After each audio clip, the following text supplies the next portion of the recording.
With DeerHunterFan TV. On this week's show, we're actually going to be muzzleloader hunting in New York with Mike Nowicki. I know at the end of last week's show I said this week would be Kansas rifle season, but with Christmas and everything I forgot to send the USB drive back to Dylan so he could send me the new one. So this week's show is Mike Nowicki muzzleloader hunting in New York Southern Zone late season.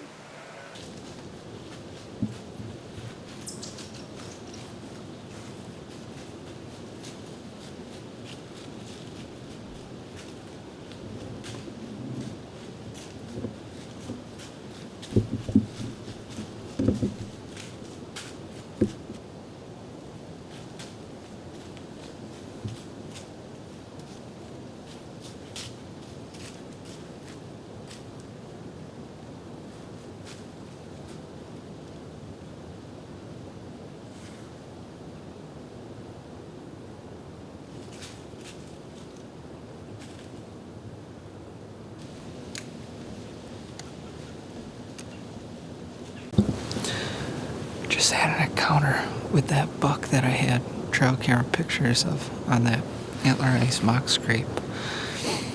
I told myself, you know, I'd wait till I saw him in person to see if I was going to shoot him or not. And when he came in,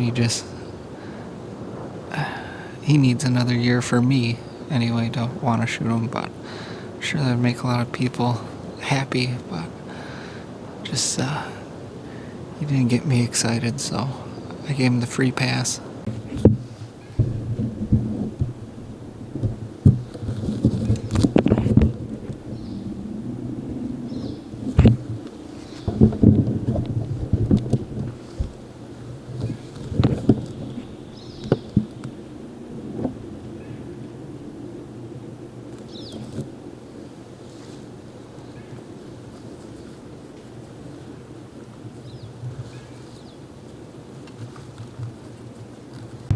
It's a decent buck.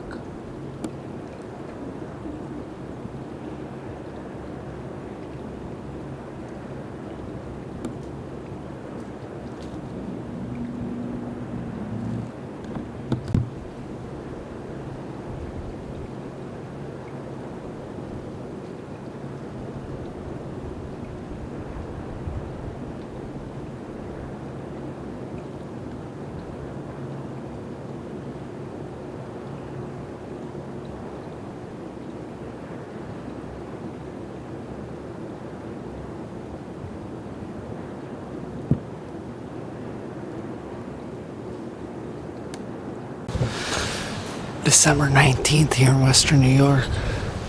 Last weekend of muzzleloader season. Only got a few days coming up this week that you can hunt after work, so finally got a good picture of a shooter buck going past the camera last night. So in the same stand that I shot the coyote and the doe last weekend with the rifle. So we're gonna sit here till about 9. Dad's on the other side of the property. I'm gonna meet up with him and he's gonna kind of walk slow towards me, see if anything comes my way. So we'll sit tight here and see if the deer aren't moving this morning, so stay tuned.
I'm gonna call Brian, wake him up, let him know the good news.